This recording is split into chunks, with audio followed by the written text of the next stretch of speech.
morning, everybody. Welcome to another episode of Hawk Blogger Mornings. I am Brian Nemhauser. You can find me on Twitter, Instagram, and all the other places at Hawk Blogger.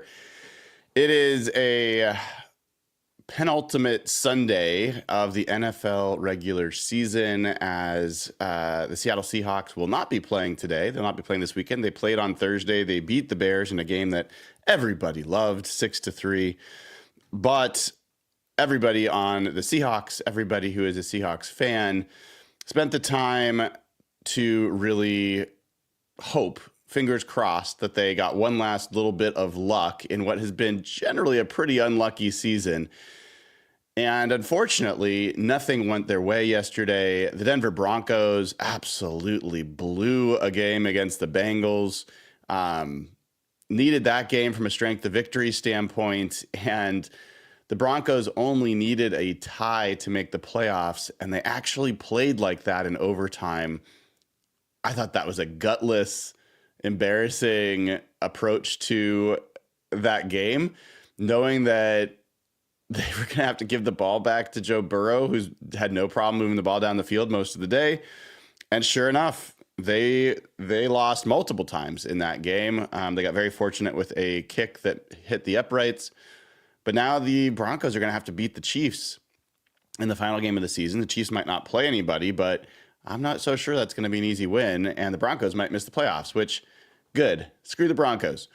So that hurt. But then the evening nightcap was really the topper, where the Los Angeles Rams, the most fraudulent of frauds there is in the NFL, the darlings of the negative point differential that they are, had another game that was embarrassing. If I told you that the Los Angeles Rams offense under Sean McVay with Matt Stafford and Kyron Williams and Puka Nacua and Cooper Kupp and this like massive juggernaut offense had a lower yards per play than the Seahawks did on Thursday against the Bears, while playing at home, while playing in perfectly climate-controlled weather, would you believe me? Because they did. They did. They did even worse against that Cardinals offense that the Seahawks absolutely tore up in Arizona, but they managed to escape. They managed to escape literally by having a ball hit a receiver in the face and pop into the air and be caught with a diving interception, of which, for what it's worth, I think it's an interception. I saw a lot of folks that were like, that's terrible. He used the ground to help make the catch. To me, it looked like a pretty clean catch. It didn't move. It is what it is. Even then, if you want to like blame the refs, there's a much more easy way to blame the refs, which was in the first half when it was questionable whether Puka Nacua got a first down on a third down play. And there was enough time for the refs, the replay assist, to say, hey, wait, we need to check this. They didn't check. And even Gene Steratore, the person who was helping out in the booth, said, yeah, they absolutely should have checked that, and that he was short. And if that had been short, it would have been fourth down. And based on the way McVay had played all day or all night in that game, he would have punted. And that was 3 points. That ended up being a 3-point swing. They were ahead 13-9. If it was 10-9 instead of 13-9, the Cardinals could have been running out the clock and kicking a field goal to win that game. Like, just by that one egregious error by the refs, is the difference. I mean, that's the difference. But this has been a season where you could point to a lot of, I think, unlucky moments or just odd moments that cost the Seahawks their season. I mean, even the blocked extra point last night, if they had 10 points, there was a chance the Cardinals could have tied it instead of needing to get a touchdown. It would have changed some things as well. The Seahawks missed an extra point against the Rams. If they hadn't done that, they would have beaten the Rams. The Seahawks had a moment against the Vikings where Trey Brown lines up off sides. I've never seen a cornerback line up off sides in my life. If he doesn't do that, there isn't a touchdown on the next play. It would have been fourth down.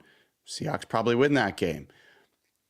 Byron Murphy called for a face mask, which was a legitimate face mask on third down. It would have been 3rd and 18. Same exact team, the Vikings, had a face mask, a much more egregious face mask against the Rams that was not called. If those two plays had been reversed, those calls had been reversed, Seahawks would be going to the playoffs. I can go on. There's been so many of these, I think, kind of unlucky moments for the Seahawks this season. And I think more importantly, there's just been some really poor play. I mean, the amount of red zone interceptions from Geno Smith, the amount of hikes like over the head of Geno Smith, multiple safeties in the first game. There's just been a lot of poor play from the Seahawks that warranted, losing, not getting the playoffs. The Seahawks, what I will give the Rams credit for is they've got some signature wins that are against good teams. I really, really discount the Vikings win, given the situation in which the Vikings were in to play that game. But the Bills win is an impressive win, even though, it required a blocked punt and some other stuff to go their way. That's a big win. The Seahawks don't have a signature win this year. And so I am not going to sit here and tell you that the Seahawks are being robbed of the playoffs or that it's just a huge shame that the Seahawks aren't going to be in the playoffs. They're getting exactly what they've earned, which is an above 500 record in a very mediocre division, and they will not make the playoffs. I think what was frustrating for me was less that the Cardinals lost, because I 100% actually, I'll clarify. I did bet that the Cardinals would lose, but I'll come back to that in a second. I was really hoping that Denver would win. And then I was hoping that there'd be enough things that go the Seahawks' way that the game next week would matter. Maybe not ultimately, but that they would go into the game not knowing that they were eliminated and would play for the playoffs, and that the Seahawks would beat the Rams in a game that mattered, and then they would be eliminated, and the Rams would go to the playoffs, and the Seahawks would end their season on a high note. And in a game that mattered against a team that people seem to think that is better than they are, which I don't believe that the Rams are better than the Seahawks.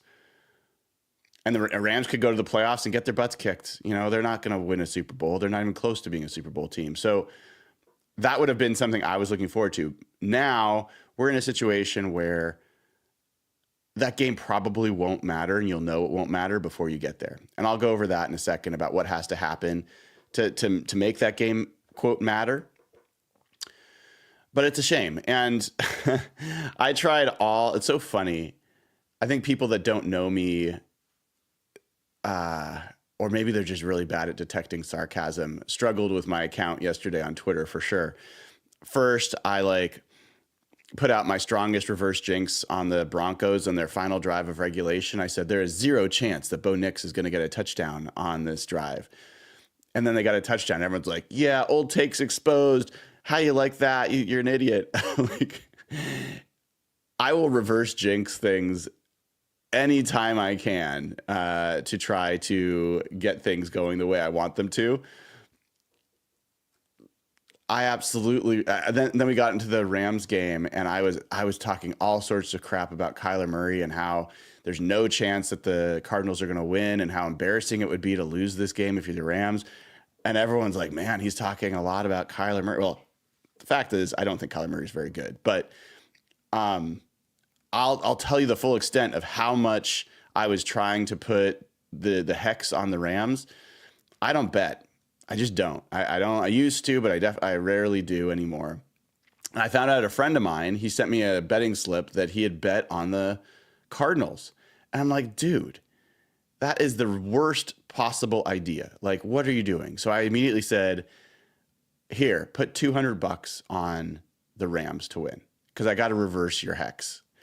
And he put $200 for me on the Rams. And I said, every time the Cardinals score a touchdown, put another $100 on the Rams.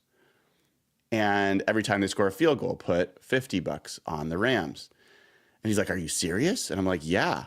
I'm going to you don't know how much money I would be willing to lose in order to hex the Rams and have them lose.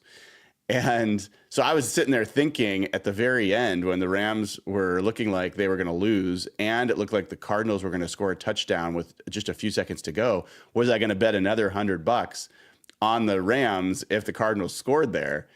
And I decided I was going to lose a decent chunk of change, but that's how committed I was to trying to find some way to put it in the air that the Rams, hopefully were hexed and weren't going to win, but it wasn't enough. It wasn't enough.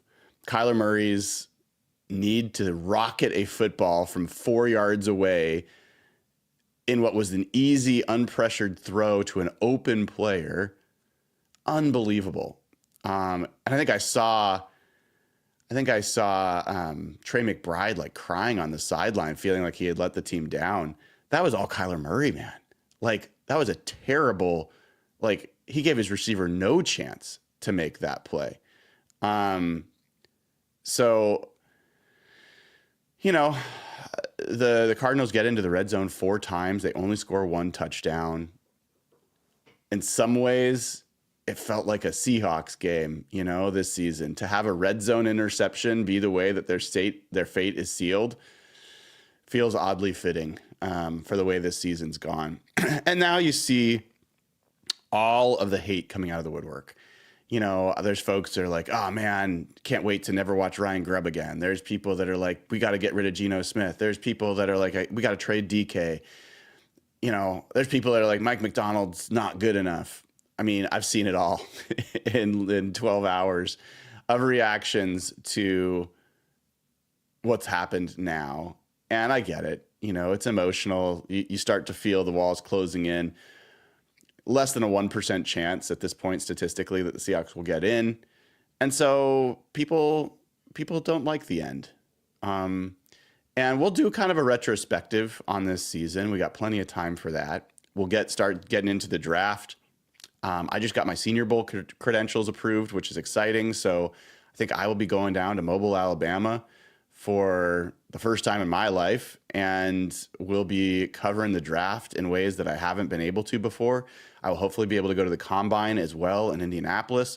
We're going to have a ton of great content for all of you. This is going to be an awesome offseason, a lot of cool things to go through, and we're going to have a great community to do it with. So if you haven't already given the show a like and subscribe, please do. If you're not a member over at patreon.com/hawkblogger, it is a great time to join.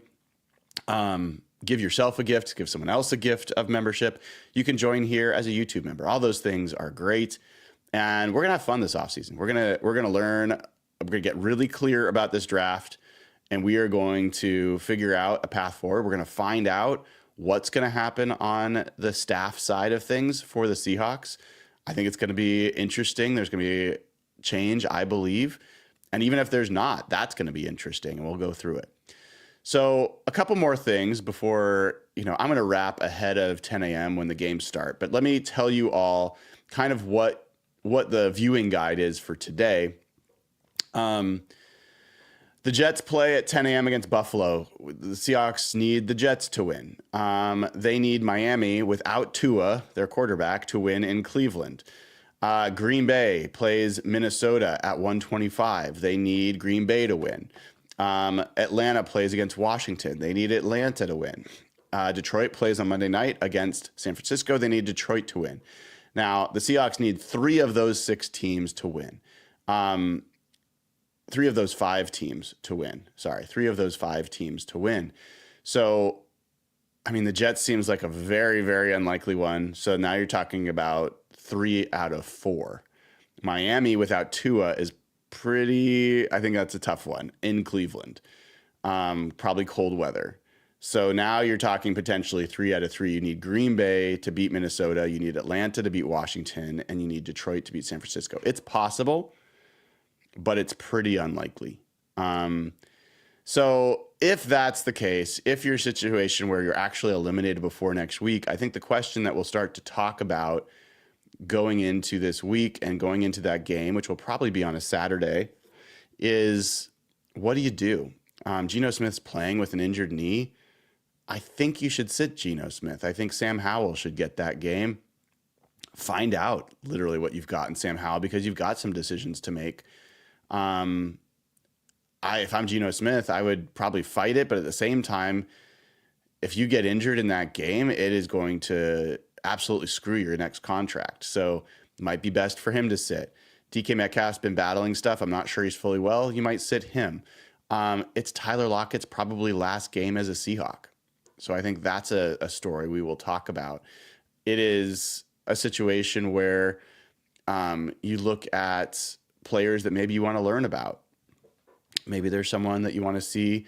Maybe you give Byron Murphy some more run outside of the nose tackle, give him some more pass rushing reps and see how he can do in that game.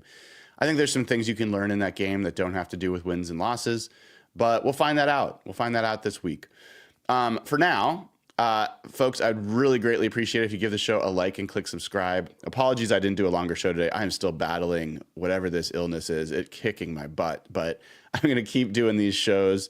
I got to do a dump run today. You know, we cleaned our room yesterday. We had probably 15 big bags of stuff. Most of it was donated, but some of it was trash. So got a dump run, gonna get my kid's haircut today. I got some errands to run. I'll probably be in and out on football, but I am really looking forward to seeing the Michael Penix game tonight.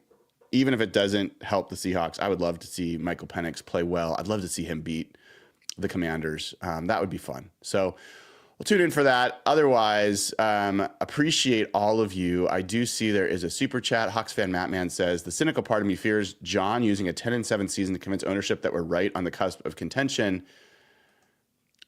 I'll just say this. I don't think we're that far off from contention tier football. I don't think I'd need to be convinced of that. And it's not because I think the Seahawks are about to be a very big powerhouse team. I think they've been very young. They made a lot of young mistakes. I think their offensive scheme was really troubled through a lot of the year, and there were just some really odd play calls. And there was an offensive line that was struggling. I think the offensive line has been the biggest issue with this team, and I've seen signs of promise from it over the last part of the season. And you're going to add to it. I think there is a reason to believe you could take a step forward. Also because the NFL kind of stinks right now. Like, look at the NFC West.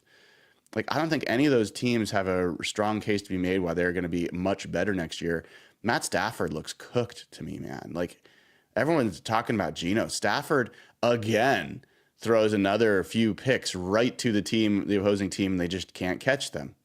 I don't know what he does to those footballs that makes opponents unable to catch them. But yeah, I think the Seahawks can take a step forward. I think they can win the division for sure next year. I think they're in the best position potentially of the teams in the division. So yeah, I understand it, but I'm not nearly as down on this as a lot of folks are. I think that the fact of the matter is the defense really turned the corner, and the offense has some talent on it and has some ways to take a step forward. So that's what I'm looking forward to. All right, folks, thank you so much. Have a wonderful rest of your Sunday. I'm Brian Nemhauser. You can follow me in all the places, especially TikTok. It's trying to get to 1,000 followers, @HawkBlogger. I appreciate all of you. Have a great rest of your Sunday.